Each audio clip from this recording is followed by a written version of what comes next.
Okay, well, thank you. I'm Tricia Crowley of the League of Women Voters of Champaign County. On behalf of the League of Women Voters and the NAACP, I welcome you to tonight's candidate forum. Tonight's forum is for the office of Sheriff of Champaign County. We have solicited questions from League members and the public, and if similar questions have been submitted, they may have been grouped together. And consequently, your question may not be asked in precisely the way you submitted it. Due to limited time, we may not be able to get to all of the submitted questions. This forum will be available on votechampaign.org, the candidate guide for the League of Women Voters, and on the League's YouTube channel, both of which can be found located from the League's website, lwvchampaigncounty.org. I will be the moderator for this forum, and the order for candidates is alphabetical, and therefore John Brown, Republican, will open, and Dustin Heuerman, Democrat, will close. Each candidate will be given 2 minutes for an opening statement. I will then ask questions submitted prior to the forum, and candidates will each have 1 minute to answer these questions. At the end, each candidate will have 2 minutes for a closing statement. Candidates will kindly refrain from any negative attacks on the other candidate and will not mention the other candidate by name and will speak only to what they plan to do if elected to office. So we shall begin. Mr. Brown, your opening. Well, my name is John Brown. I'm a lifelong resident of Champaign County and have 32 years of law enforcement experience. I worked at the University of Illinois, where I advanced through the ranks, moving through sergeant, lieutenant, and then retired after 30 years of service, including my time in my current position as deputy chief at the Tolono Police Department. I have 22 years of real supervisory and leadership experience. I have a degree in administration of justice with a specialization in law enforcement and secondary concentration in corrections management. I have a graduate certificate in criminal justice education from the University of Virginia. I also am a graduate of the FBI National Academy and the Northwestern University School of Police Staff Command. For the past 10 years, I've served Champaign County as the public guardian and also serve as the mayor in Savoy. That is the end of my opening statement. Okay. Thank you, Mr. Brown. Mr. Heuerman, your opening statement. Hi, everyone, and thank you for taking time to watch this forum. I've had the honor to spend the last 4 years as your sheriff and hope that you'll take a look at my accomplishments over those 4 years and want me for 4 more. I initially ran for sheriff because I wanted to make a positive difference at the sheriff's office and in our community. I was just as surprised as you likely were whenever I actually won. Ever since then, I've been working hard to create an inclusive and supporting environment at the sheriff's office, something I didn't feel when I was a deputy there. Prior to becoming sheriff, I was a tenured faculty member at Lakeland College, overseeing their criminal justice program, the same community college I attended as a first-generation college student. I have previous experience in 911 telecommunications, security, and law enforcement, not to mention the time I've actually already served as your sheriff. I have a bachelor's degree and a master's degree in criminology and a doctorate in community college leadership. I believe it's important to be active in our community, not only as sheriff, but also as a community member. As such, I'm a member of Champaign Rotary and the Champaign County Farm Bureau. I'm actively involved in community groups such as the Community Coalition and New American Welcome Center, and have ties to both the Latino and LGBT+ communities. I've learned a lot over the last 4 challenging years and continue to learn more every day. I'm running for re-election because I don't want to lose the progress we've made during that time. We still have some challenges that I'd like to overcome and have set the foundation for other projects I'd like to see through to completion. I'd like to serve as sheriff until my passion for it goes away, or until you as voters decide I'm no longer the right choice to help us guide us into the future. Thank you again for watching. Thank you. And for the questions, Mr. Heuerman, we'll start with you. Could you describe in some detail what the sheriff of Champaign County does, and what are the how about starting with that. What does the sheriff do? Sure. So as sheriff, I'm responsible for providing oversight to law enforcement, corrections, court security, and emergency management, which includes retention of and service of court papers such as subpoenas, warrants, and other orders of protection. More broadly, though, the sheriff really helps to coordinate criminal justice and public safety efforts countywide. I do this by participation in community organizations and collaboration with other community leaders to help overcome the community challenges we're facing.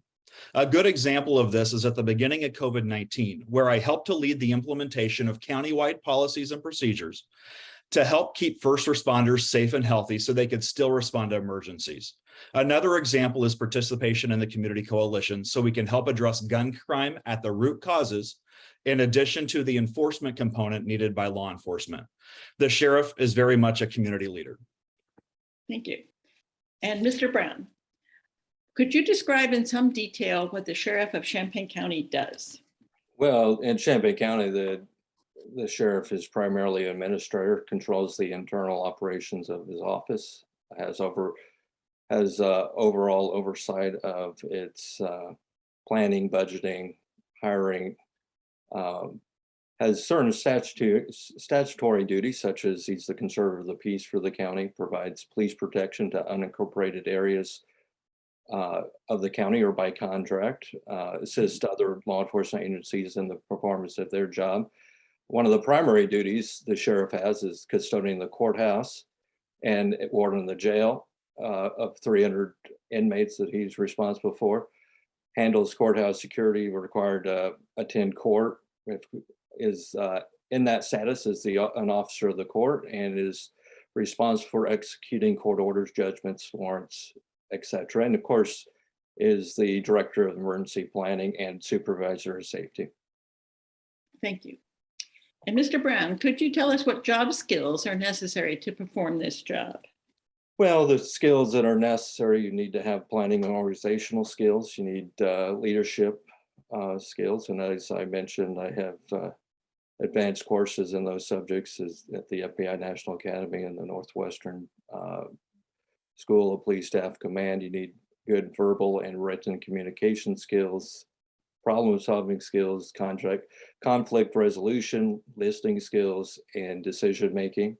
Although it's not a skill, it's always also wise to have experience in law enforcement background and law enforcement experience. Thank you. And Mr. Heuerman, what are the job skills that are necessary to perform this job?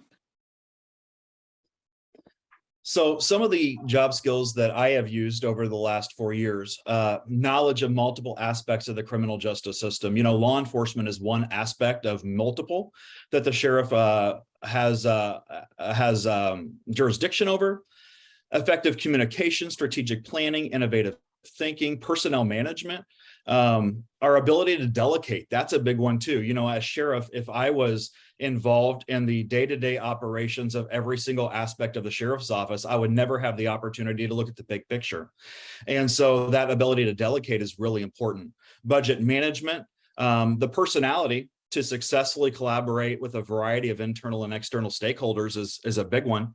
The ability to have thick skin, not take things personally, to make tough and unpopular decisions when needed, and the ability to consider diverse perspectives and then make the best decision you can based on those perspectives. Thank you. And Mr. Heuerman, could you tell us what kind of experience you have that shows that you have the skills necessary for this position? Sure. So I think the obvious answer is that I've been in the role for 4 years. You know, we still have some challenges, and looking back, there was a lot I thought I knew about the position of sheriff when I was running for sheriff, that now 4 years in, I was like, holy cow, I was not prepared for this whatsoever at all. But lack of leadership may be a valid argument for somebody who hasn't already been in the role, but I have already been in the role of sheriff. We do have some challenges, but I've also accomplished a lot during my term in office. You know, looking back, my experience in law enforcement was beneficial, but there were so many other experiences that I drew on as well. I now have the experience and knowledge of each of the aspects of the sheriff's office, and am hoping to move forward with using that knowledge and experience that I've built over the last 4 years. Thank you. And Mr. Brown, could you tell us what kind of experience you have that show that you have the skills necessary for this position? Well, as I mentioned in my opening statement, I have 32 years of law enforcement experience, 22 of which have been in supervisory and leadership positions. I have, at the University of Illinois particularly, I supervised both law enforcement and non-law enforcement personnel. I was in charge of planning special events, was involved with policy and procedure development, involved with hiring, firing, discipline, evaluation of officers and civilian staff, conducted complaint investigations, was involved with the budgeting process. I have been the commander of the mobile field force, Elias mobile field force team, field training unit, crime scene unit, Metro for a short time, developed a written procedure manual for the supervisors, organized the mobile field force, rewrote the field training manual. I also serve as the mayor in Savoy. As the mayor, I'm chief executive of the county, or the county, not the county, of the village, and responsible for its overall management and operation. Thank you. Mr. Brown, what would be your highest priorities for this position? Well, there's a couple of internal priorities that I'd like to resolve. First of which would be to resolve the serious staffing and morale issues inside the jail. They have lost, I think, 20 correctional officers in the past year or so. The staffing shortages have caused the premature closure of the downtown jail. That is certainly a big challenge that will have to be addressed. There's also, I'd like to change the culture of the internal culture of the sheriff's office. There seems to be operating kind of like a family does sometimes, kind of in a dysfunctional way where one division's treated better than the other. I'd like to end that. I'd also like to implement best practices, work on implementing the president's the recommendations from the President's 21st Century Policing Report. Okay, thank you. Right amount of time. Yeah, not out of priorities, but out of. Yes, no. Mr. Heuerman, what are your highest priorities for this position? Sure. So I've been fortunate enough to deal with the two major infrastructure projects during my first term. That's taken 15 years of conversation into a solid plan. And so we're continuing with that, but that was a big thing for my first term. Recruitment and retention is top on my list. Offering a salary, benefits, and a positive work environment that make us a preferred employer. That will help us fill our open positions with ethical and diverse employees, while also helping to retain the employees that already work so hard for us. Public advocacy is another one. Advocacy to the community to help build our better relationships. Advocacy to the county board to get resources we need for employees, and advocacy at the state level for laws that make sense, while also helping the criminal justice system move forward equitably without jeopardizing community safety, and then continuing to address the community violence while not sacrificing those who live out in rural areas of the county that rely on us for police service. Okay, thank you, Mr. Heuerman. What are the biggest obstacles to implementing these priorities, and how would you approach them? So it all comes down to money, right? When we're talking about salaries and things, the county is notoriously has a lower tax base than what municipalities do. And a lot of the employees that I lose go to a higher paying law enforcement position. And so we have this one pot of money, and trying to decide how to divvy that out appropriately is a big challenge. We also, as sheriff, I am concerned about the gun crime in Champaign and Urbana because I live in Champaign, but I also can't forget about the rural areas, and I've only got so many staff. And so I can't forget about the rural areas and the law enforcement that they deserve as well. Plus, you don't want to overstep the chiefs of other municipalities, when they're making decisions that are best for their community, you want to work with them, not against them. And that collaboration sometimes is easier than other times. Okay, thank you. And Mr. Brown, what are the biggest obstacles to implementing your priorities, and how would you approach it? Well, I would actually agree with the sheriff that would be one of my implementing, the pay for correctional officers and all the employees is low at this point. And to be able to attract new deputies, new officers, new civilian employees, we have to get the pay up. And as everyone knows, the budget's always an issue. So working with the county board to try to raise that, the money up for them and make Champaign County more attractive is important. Another obstacle for making changes is there's always resistance to change, especially when there's been deputies and officers and employees have been at its organization for a long time. And like I said, or like the sheriff said, you're always competing with other agencies for the same group of people. And as far as implementing best practices, if you can implement best practices, but if you want accreditation, it costs money. Okay, thank you. And this next question is basically to provide a little bit of background for the viewers for the answers for subsequent questions. So could you tell us, Mr. Brown, could you tell us what the budget is for the Sheriff's Department, what the major components of the budget are, and then what are the major budgetary issues? Well, the fiscal year 23 budget for the Sheriff's Office overall budget is about just over $17 million. And the major components of that are the Sheriff's General Fund, which covers the law enforcement division of the Sheriff's Office. And then there's the Correctional Center Fund, which covers the correctional staff and the correctional officers. The other major portion would probably be Emergency Management Agency General Fund. But you have some minor funds within that, like the Sheriff's Merit Commission Fund, Sheriff's Drug Forfeiture Fund, Cannabis Regulation Fund, and Jail Commissaries, Special Revenue Fund. And then the County Jail Medical Cost Special Funds all make up the entire Sheriff's budget. So what are the major budgetary issues that you would face? Oh, yeah, I'm sorry about that. No, that's okay. It was a two-part way question. too long compound question. So. Yeah, do I still get another minute or? Yeah. Answer that second part. Well, like I said before, the deputy, or pretty much deputies, correctional officers, even civilian staff are underpaid.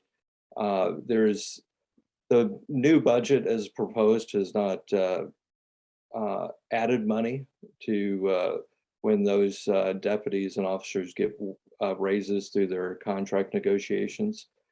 I would assume that the county board, or I know the county board is aware of that, so that I would expect more money to be issued. The sheriff, I know, has proposed to add 2 new road deputies, 2 additional court security officers, and a K-9 position.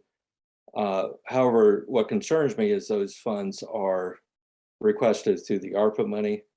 And my fear is what will happen after that one-time money runs out, and then how are those positions going to be paid for?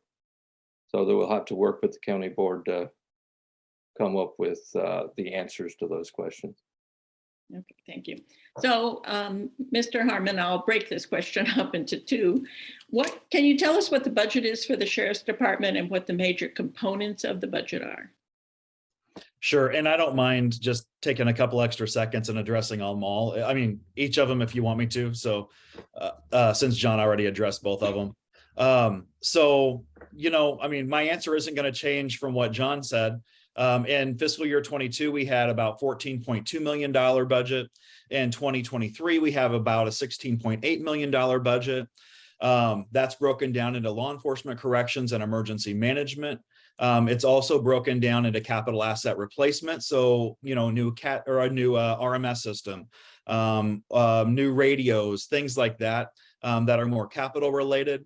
And then special funds, which is our cannabis money, our merit commission, our jail commissary, all make up that $16.8 million in our 2023 budget.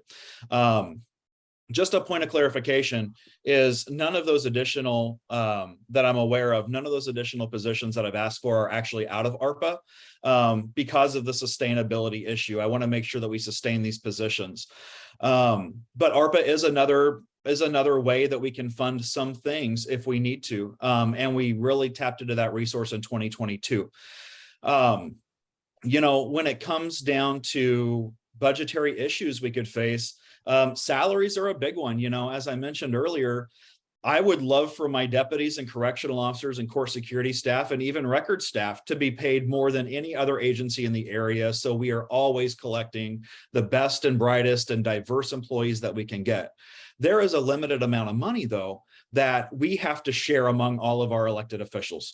And so I make my case to the county board every year on why my priorities should be considered above other elected officials' priorities, but ultimately it's their decision. And so I plead my case. That's been my philosophy. I'm pleading my case. I am advocating for the sheriff's office. That's my job. That's what I'm elected to do. And then we deal with how we make innovative things happen if we don't get extra budget. Lastly, about the personnel costs. Personnel is out of the control of the sheriff as far as salary goes. So the county itself adds those personnel costs there. They figure up based on the number of employees and things that we have. So I'm not surprised that it's not in the budget quite yet. Once all 5 contracts are being negotiated this year.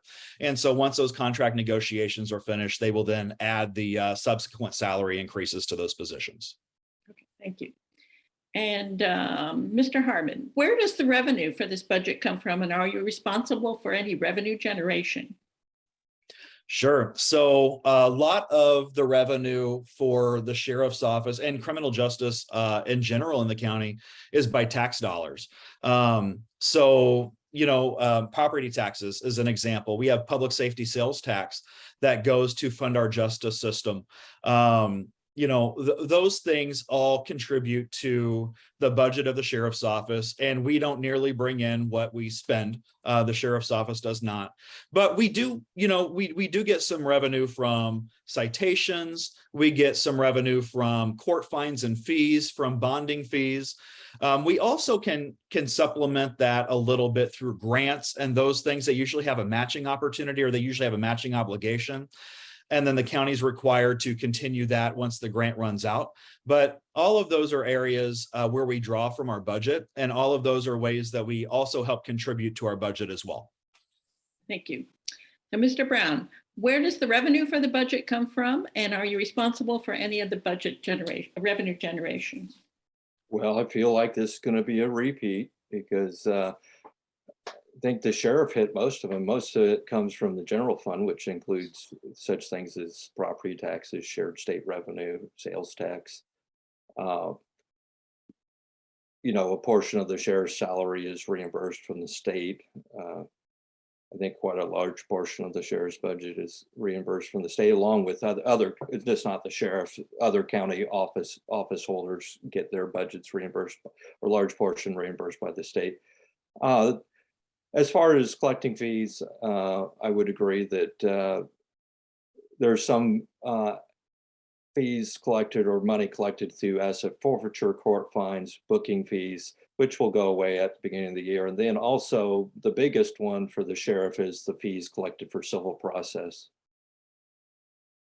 Okay, thank you. And Mr. Brown, is this budget sufficient? And if not, what can you do about it? Well, the one area, I believe the budget does, based on my review of it, which is, I've looked through the document, it appears to be sufficient. I do have a couple of concerns. One concern is when you look at the amount budgeted for corrections overtime. I think for fiscal year 23, approximately $73,000 was budgeted, which is the same amount that's been budgeted for the past couple of years, where this year is projected to be at $455,000 at the end of the budget year, and then the previous year, 353 plus dollars is how much they ended up spending. So I'm a little concerned that maybe that amount budgeted may not be accurate based on the past 2 years, but time will tell, I guess. Okay, thank you. Mr. Heuerman, is this budget sufficient? And if not, what can you do about it? Well, we can always use more. You know, our resources, our technology, it's all contingent on how much money we have to spend on it. And, you know, I would say that I have been blessed to work with the county board that I've made compelling cases to, and they have given me budget increases to upgrade body cameras, to keep a consistent rotation for squad car replacement, for looking at technology and things, an app, you know, all of those things. Again, I would love for the county to give raises to my employees. The budget is not sufficient for that, and to give a large raise and sustain long term. I would love 2 more deputies. I'd love, you know, a corrections lieutenant to help with all this pretrial reform. Again, our budget works with what we are doing right now, but with a higher budget, with an increased budget, we could surely expand our services and our collaborations in the community. Okay, so I had provided both of the candidates with questions in advance, but given the time, I'm going to compress some of these questions so they're not exactly the way I had sent them to you. So I want to talk now about the police services that the department provides to the unincorporated parts of Champaign County. And can you discuss the recruitment and training for deputies, and how many you have, and what they're doing? Okay, just recruitment, training, and numbers. Okay, thank you. Mr. Heuerman, yours first. Sure, that's a lot to cram into a minute. So I'll give you some extra time. How about that? There are 55 deputy sheriff positions plus myself. We currently have 3 vacancies. I wouldn't say that retention in law enforcement is an issue any more than a normal organization will have, you know, normal retention throughout their year. We just completed deputy interviews, and I expect those 3 deputy positions to be filled soon. This is just focusing on deputies. It's not focusing on any of the other divisions, as I understand the question. You know, we've seen a couple of deputies leave over the last few years because of perceived change in community support for law enforcement. The primary reason somebody would leave, besides retiring, would be for better pay in a law enforcement position. So going down to training, so a lot of our training is mandated by law, especially now after July 1st. A lot of our training for law enforcement is mandated by law. Corrections, law enforcement, and court security all have their mandated training academies that they have to attend. This is where they will get control tactics, Illinois law, crisis intervention, bias, implicit bias training, de-escalation, cultural diversity, things like that. And then once they graduate, they have a 5-month field training program with the sheriff's office before they're released on their own to serve in that deputy role. New correctional officers and court security go through a similar field training processes. There was also a question about recommended training for non-probationary employees. I think it's important that deputies keep up their skills. I, as a sheriff, even though I'm not required to meet the mandates that my deputies are, I still do, because I want to set an example for them. I believe it's important for me to uphold those standards as well. And so it's equally important for seasoned deputies or deputies who aren't on probation anymore to enhance their skills in de-escalation, cultural diversity, how to appropriately respond to individuals in crisis. We've also started recently focusing on mental health training for staff as well. And then once you're off probation, you have the opportunity to kind of go into those specialty fields, mobile field force, SWAT team, canine, those types of things. And then there's specialty training associated with each of those positions as well. Thank you. So Mr. Brown, I'm going to sort of restate and compress this question. The Sheriff's Office provides police services to the unincorporated parts of Champaign County. With the number of deputies, you think there are vacancies or problems retaining deputies, how you would address that, and what kind of training you would recommend or require? Well, I hate to repeat exactly the same thing that Dustin just said, because, there's only so many ways you can, give the numbers. I will say that one thing he did leave out is that they do have a couple of deputies that are injured right now, and then one on military leave, I believe. So that does hurt with staffing of the road. I mean, that's nothing that, the sheriff, nothing that the sheriff can really do about that. But, and that's probably why it's important to get a couple of extra deputies approved by the county board, so that you have a little bit of leeway when deputies do get injured. And I would agree that the shortages on the road are consistent with what other law enforcement agencies have experienced with the people just aren't interested in a career in law enforcement like they used to be. When I tested back in 1989, 1990, the room was full with over 200 people consistently. And now you're lucky to get, 10 people interested in applying for a law enforcement job. Hopefully that will change. Everything's always been on a pendulum in law enforcement, is how I always tell the younger officers. So as attitudes change in the public, more people will, be interested in the profession. Like the sheriff said, a lot of training is mandated by state statute now.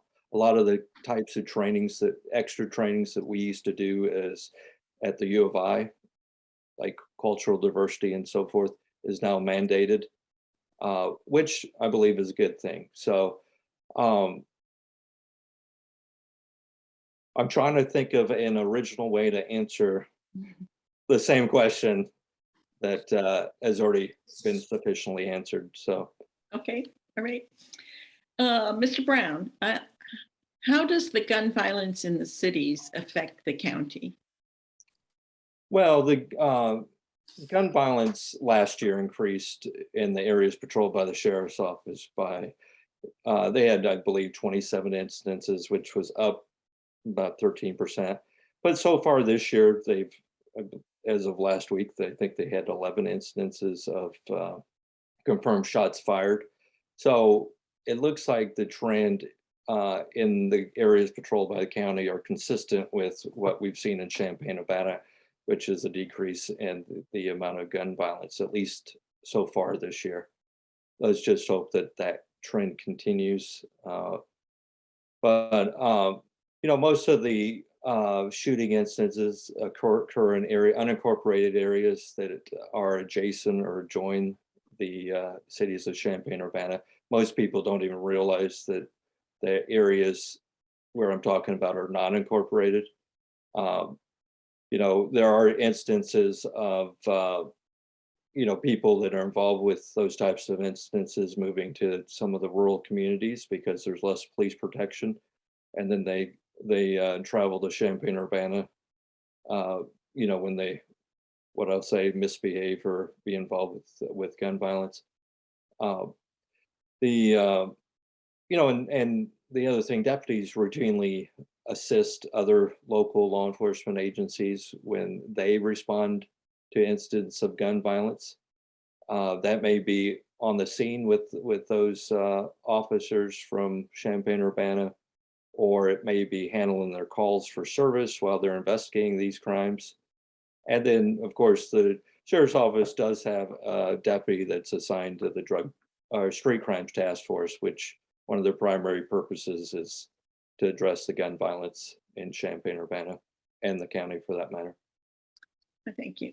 Mr. Heuerman, how does the gun violence in the cities affect the county? Sure. So we do experience gun crime in the sheriff's office areas, though not to the extent that the cities do, as was previously mentioned. Gun violence knows no boundaries, so it doesn't stop at the city limits. And as John mentioned, there are a lot of little pockets of county jurisdiction that are interwoven into the cities of Champaign and Urbana. And so, we're proactive in addressing gun crime in the county, which has helped us to reduce our gun crime by 52% since last year, compared to the same time this year. The sheriff's office also frequently collaborates with our local municipalities, Urbana and Champaign, to be proactive in addressing that gun violence. If COVID-19 has taught us anything, it's that we all need to collaborate in order to most effectively use our resources. And so that's what we have been doing. Plus, those arrested for gun crime come to the county jail. And many times that violence continues within the jail. As we've seen a decrease in gun violence this year, we've seen an increase in jail population. And so it's kind of a give and take there. And then those who are arrested for gun crime are adjudicated in the county court system. And so even though the sheriff's office itself doesn't handle as much gun crime as what the other agencies may in our area, we surely have a stake in the game, and it surely affects us just as much. Thank you. And Mr. Heuerman, would you cooperate with the Federal Immigration Control Enforcement Agency regarding concerning alleged illegal persons? So I'm assuming you mean ICE. Yes. Okay, I just wanted to make sure. Yeah, so I've worked hard over the last 4 years to build trust between the community and law enforcement. That includes undocumented immigrants. I'm actively involved in the Champaign County New American Welcome Plan to help welcome immigrants, both undocumented and documented, into our community and make sure they have the resources that they need to be successful here. Why is this important? Because victims of crime who think they will get in trouble if they say something to police, they won't come forward. And we need them to come forward when they're victims of crime. State law actually prohibits us from taking any action against undocumented immigrants based solely on that status, or cooperating with ICE in any way whatsoever at all. We can only release public information to them. We can't provide them an interview room. We can't provide them a location to do anything. We can't provide them equipment. And that's a relatively newer law. We don't, even before this law went into effect, it's called the Trust Act. Even before this law went into effect, we were not honoring detainers, civil detainers that weren't issued by a judge.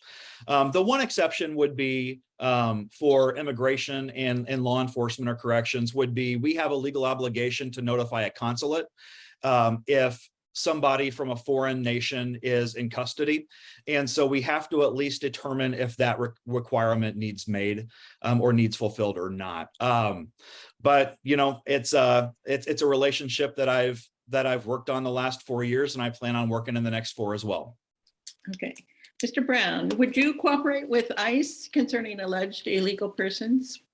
Well, as Dustin mentioned, there's a Illinois state statute that is called the Illinois Trust Act that makes it unlawful for law enforcement to detain anyone on a civil immigration warrant or a immigration detainer, detain any person based on citizenship, or inquire about the status of their country of origin. So, as sheriff, you're sworn to enforce the laws of the state of Illinois, and this is a law within the state. So, no, I would not cooperate with ICE. All right. And now this is our last question. One of the greatest challenges of the sheriff's office is management of the jail. What ideas do you have for enhancing the jail environment and solving the problem of jail staffing? I believe that's to me.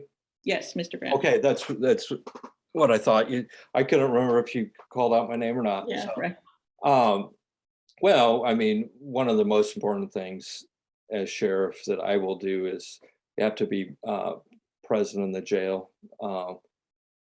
You have to be seen by the employees. You have to let them know that you care about their welfare. You have to have regular meetings with your command staff in the jail. You need to be an active participant in the problem solving and You also need to, I believe that we probably need to develop a recruitment and retention committee and identify the core causes for so many of the correctional officers to leave.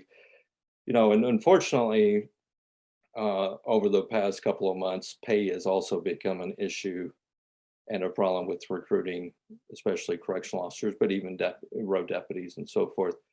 So we need to advocate with the county board to get the pay up higher and encourage the county board to see the value of offering, better wages to its employees. I think the other thing we should do is conduct exit interviews when someone does leave, so that helps us identify the root causes of why people are unhappy and the root causes of the different morale issues in the jail. Thank you. Mr. Heuerman, one of the greatest challenges of the sheriff's office is the management of the jail. What ideas do you have for enhancing the jail environment and for solving the problem of jail staffing? Sure. So COVID hit the jail staff hard. Extra health precautions, more violent inmate population, more mentally ill inmates due to the state not taking their inmates in a timely fashion. Some of that we're still dealing with. By closing the dilapidated downtown jail and solidifying a plan for jail consolidation, we've been able to we will be better to tend to inmate needs, which will result in increased safety, security, and mental health for staff. We've offered a variety of hiring incentives for new employees. We provided them premium pay to current employees, waived testing fees for applicants, worked with other sheriff's office unions to provide support to corrections operations where they can, and obtain permission from the Merit Commission to consider law enforcement applicants for correctional officer positions. We're currently looking at how to provide a more competitive salary and one that's worth the challenges that our correctional staff have to face daily. This will help with recruitment, which will then lead to decreased overtime and a better overall environment for current staff, helping to retain them. We do conduct exit interviews with staff who leave. My jail superintendent does that, and the majority of them either leave because of the environment towards law enforcement, even though they're in corrections, the environment towards law enforcement or anyone who wears a badge. And then also for a law enforcement position, a law enforcement opportunity that we may not be able to provide at the sheriff's office. But there are, as John said, there are a variety of reasons. Some people just simply don't like my leadership style, but that doesn't necessarily mean that it's a bad leadership style. When you call people out for things, they tend to not like that. And so, there's been some of that as well. So all of that can help to a better environment in the jail. All right. Well, thank you for answering all our questions, and we're going to go to closing statements. And as I said, we're going to do, we'll start with Mr. Brown for 2 minutes for closing. Well, thank you again for this opportunity, and thank you to the League of Women Voters for allowing us to do this.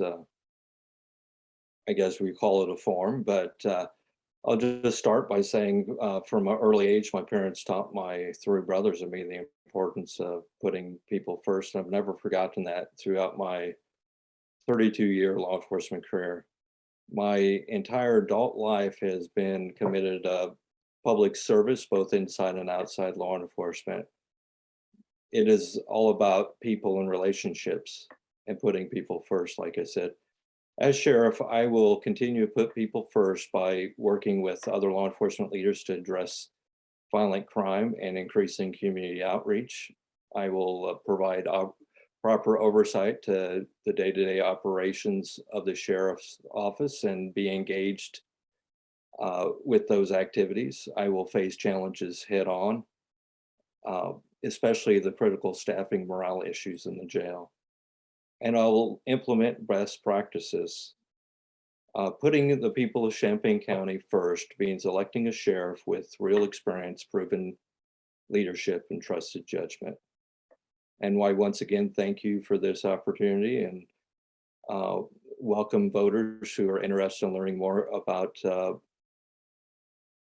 me to visit our website at electbrownsheriff.com. Again, it's electbrownsheriff.com. Thank you. And Mr. Harmon, your closing. Thanks. To conclude, I want to thank the League of Women Voters for facilitating this forum so voters can be more informed. I'd like to send a special thanks to my husband, Tony, for his support for me in this position. And more importantly, putting up with all of the political rhetoric that unfortunately accompanies a high-profile elected position, especially around election time. Rather than run a negative campaign against my opponent, I've chosen to focus on my accomplishments during my time as sheriff.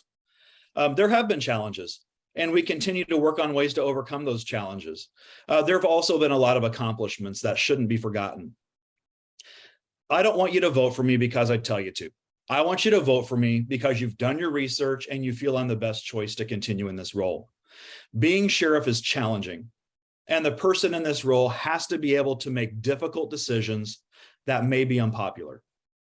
We have made a lot of progress over the last 4 years, creating a more inclusive environment at the sheriff's office, increasing community engagement and involvement, and working to rid the good old boy system.